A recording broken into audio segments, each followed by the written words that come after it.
নমস্কার বন্ধুরা, আমি সোমা বলছি। আশা করছি আপনারা সবাই ভালো আছেন। আমি করব সজনে ডাঁটার স্যুপ। তার জন্য সজনে ডাঁটাটা সেদ্ধ করে আমি রসটা নিয়ে নিয়েছি। এর মধ্যে এবার আমি 1 চামচ মতো গার্লিক পাউডার দিলাম, 1 চামচ মতো পেঁয়াজের পাউডার দিলাম, মিশিয়ে নিচ্ছি। মেশানো হয়ে গেছে। কড়াতে একটু বাটার দিলাম,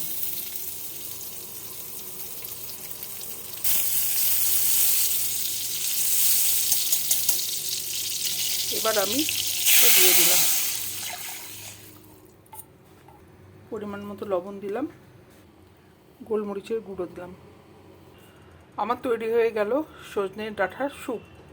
রেসিপিটা কেমন লাগলো আমাকে জানাবেন, আর ভালো লাগলে আমার সঙ্গে থাকবেন আমি অনুরোধ জানাচ্ছি আপনাদের।